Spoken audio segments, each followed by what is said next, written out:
Alright, what's going on guys? So I'm going to be giving you guys a smoke guide right now. I'm going to be giving you guys a 4-step process to get better with smoke. The first step I'm going to go through is the loadout and what you should bring on smoke. The second step is going to be prep phase, what you should be doing in the prep phase and what you should be thinking about in the prep phase. Third step is start to mid round.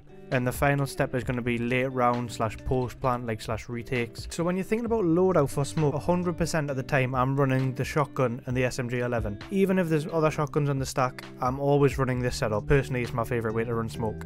However, if you are not so good at recoil control and there's already a shotgun player in the stack, like you've got a mute or you've got someone on echo shotgun or something, then you feel free to use the FMG. It's a good gun to use. But 100% of the time, I'm running the shotgun and the SMG11. And I'm also running barbed wire 100% of the time. But depending on how you want to set up the sight, you could switch to procs. Personally, I like barbed. So yeah, that's all you need to know for smoke. So when it comes to the prep phase with smoke, what you want to be doing is like making holes and making rotates. Realistically, in an ideal situation, you do not want to be making reinforcements as smoke because you've got so much stuff that you need to do with the shotgun. When it comes to like playing the game competitively and playing the game at like tournaments and scrims, you're having to set up so much of the site and having to, it's like go around different parts of the map, setting up different parts of the map depending on the strategy that you're going to run, that you don't even have enough time to reinforce any walls. This is where it comes to where if you've got a stack, you want to be sort of verbalizing to them that, yo, look, I'm going to set up the site here, I don't have enough like time to do all the reinforcements as well.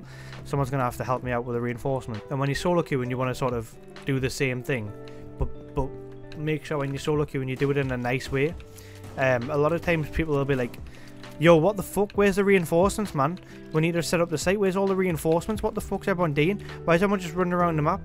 When that's in a solo queue situation, that's gonna like, I would say that you will lose that game if you talk to your teammates like that in solo queue. So the way that you want to sort of do it is just be a normal human about it. Be like, yo guys, I'm setting up the site. I'm playing smoke. I need some like help. Can someone help us out with the reinforcements a little bit because I don't have enough time. If you sort of like talk about it like a human like that, generally people will be more receptive and more open to listening. For the most part, you don't want to be making reinforcements of smoke. You want to be the one that making the holes because you're the only shotgun. Most times you'll be the only person with a shotgun to actually set up the site. So now the second step is the initial part of the round and the mid round, how you should be navigating the map. Generally people will say that, oh well, he's an anchor operator, you need to play safe, you need to sit on site, you need to stay alive, you need to sit on cams for your teammates. That's not how I like to play smoke. The way that I like to play smoke is a bit aggressive, and sometimes it could be a little bit too aggressive. I used to get a lot of grief from my teammates and coaches and stuff for playing like a monkey. It's about how you calculate the aggression. As smoke, you've got the best kit in the game for close like to medium range fights, and that's the shotgun. Well, it's mainly just the shotgun, but the SMG also for the medium fights. But for close range fights, this shotgun melts. Sort of to give an example, like let's say I'm playing kids site on Oregon here. Me personally, as the smoke player, I'm swinging around here faster than a Nissan Silvia S15 on a fucking Japanese mountain. Like I'm swinging this corner, I'm swinging that, he's gone. Like honestly, with this shotgun, you can one hit further than you would actually think. So I'm more than happy to just swing things with the shotgun. But obviously, you have to have the map knowledge to know where to pre-aim. You have to have the map knowledge to know where you should be looking at. But you also need to have the awareness of the round to be like where people actually are, because you don't want to swing into an angle where there's 3 people, and you don't want to swing this guy when there's somebody here. You want to sort of know where people are before you swing. You want to calculate the aggression. More often than not, if you're playing smoke, just play close on angles and sort of get ready to swing them and get ready to play aggressive on them. The early round aggression, not so much at the start of the round. I don't mean run out or jump out of windows and stuff and spawn peek. Mid round, sort of getting like retaking a position up. Let's say the attackers are coming for a split push, they're pushing master side and they're pushing at it. So you already know they're going to split up. They're going to be 2 people over there and probably 3 people around this area. Maybe 1 guy lurking up white state. But at this point you can sort of isolate 1v1s to sort of retake this position. Let's say they have 2 people master side, but one's on the balcony droning. Well, I'm coming up here, I'm swinging this guy that's in master, and I'm trying to retake the master control. Map control is a huge aspect of Siege, and if you can use your abilities to retake map control, especially in the middle of a round where in ranked, where communication is going to be lacked, if you can sort of do unpredictable things like that, you'll end up winning more rounds, because people in ranked don't know how to adapt to different situations.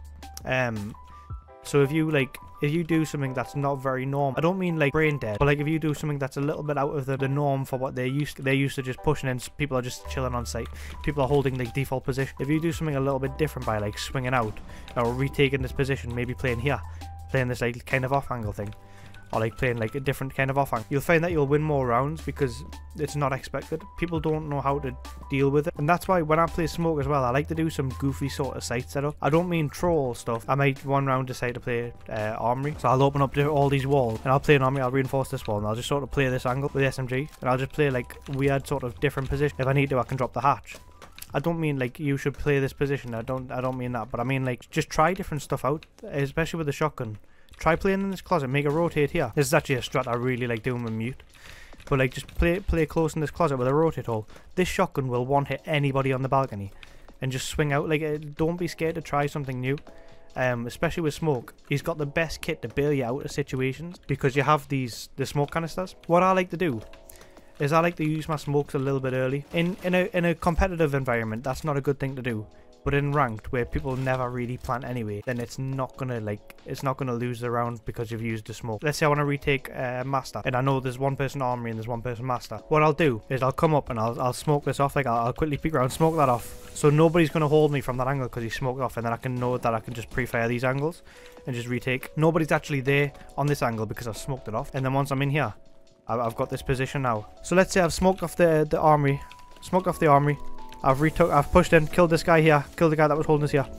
I've retook this position, and now I can sort of play this off angle, kill the guy out, and try and kill the guy that's pushing armory. Obviously careful if you're doing that. But now it's like you've made it into an unpredictable situation. You've made it into you've forced the attackers to not be in a comfortable situation, and something that the attackers probably not used to of dealing with. And then what you can even do as well, if you're trying to get out of this like sticky situation, let's say now they're pushing attic, so you're a bit trapped here. What you can do again, use your smoke, smoke it off, wait for the smoke to like fully bloom, and then get out. Like get out. Obviously you might want to use your SMG fighters, but then get out and then try and be safe. Do you know what I mean? Like you've got a really good kit to play around, sort of trying to get in, try and get out. You've just got a good kit to like manipulate how people have to play. Obviously the smoke's not really much of a vision block, it's just the damage that they get from standing in it. So if you smoke off a doorway, they're not going to be able to stand in this doorway. So that's one way that I like to play smoke in the sort of mid round. I will say though, if you find that trying different things like that ends up making you die a lot, then don't do this. If this doesn't fit with your playstyle, then by all means play on site, play on camp. What I generally will do at the start of every single round, if I've got my sight set up in time, is I'll find a pretty safe spot. I'm talking like first 5 seconds into the round. I'll go flick for the default cams, see what cams are being shot, and by that you can sort of build a picture of where they're going to come from, and that's where I start to hit. I don't like just run at them, but I like say they shoot only the junkyard cams, so they're going to come for a junkyard side. They might come in small tower and come up white stairs here, so I might just start pushing down here. I might just start playing close here, or like come in here, because while like nobody's going to wallbang you through this window if you're playing here, unless they've droned you obviously. But like I might just come here, get my one, use a smoke to get away, and there you go, you've made the round count in your favour. So like I really recommend when you're playing smoke is to use this shotgun like aggressively to get an early pick in the round by going up and playing a bit like unpredictable, even swinging, especially in this like corridors like this. That's just gonna one hit somebody. That's just gonna kill them instantly. Like there's not really a lot of downside to doing it other than dying. If you die, you lose your smokes.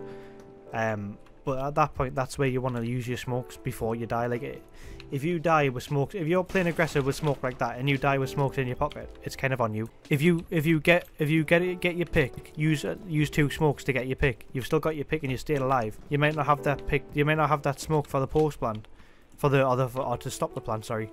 But I would say personally, especially in ranked, getting the first pick on the round is a big tone setter for the rest of the round and how the round's going to play out. So yeah, that's how I would play the mid round.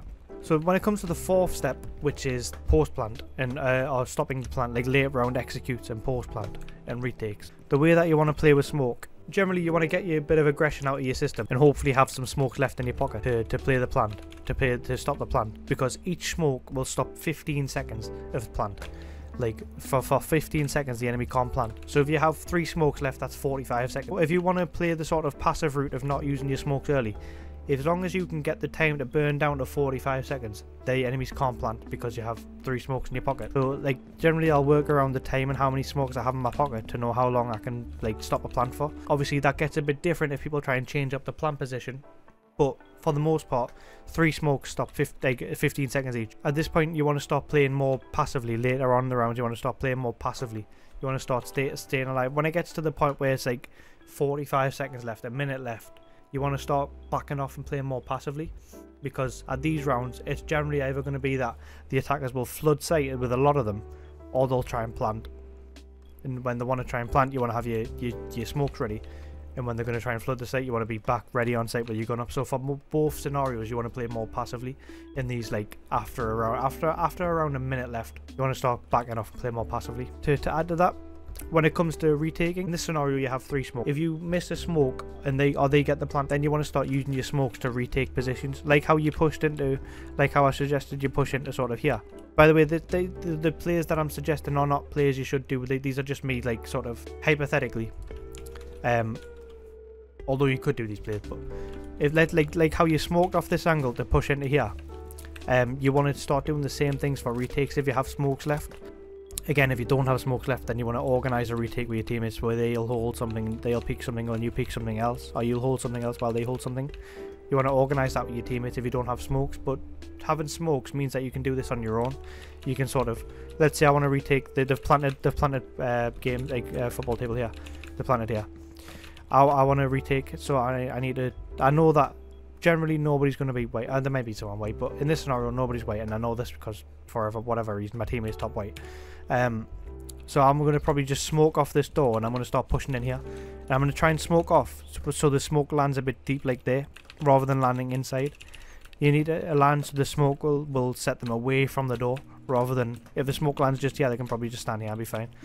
You need to like smoke it off to where that the smoke lands around there, so they have to like leave the doorway, and then you can start challenging this angle, and then after a few seconds they may start trying to pick it, so you want to keep your eye on it. Do you know what I mean? Like you need to play around it, but for the most part, if you use a smoke to clear off one angle, you can stop fighting another one, and that's how I like to play smoke on retakes. It's kind of similar to how you play the mid rounds, but obviously in the scenario where the bomb's down and you're retaking. So yeah, that's pretty much all I want to talk about for this video. If you enjoyed, drop a like, and I'll see you in the next video.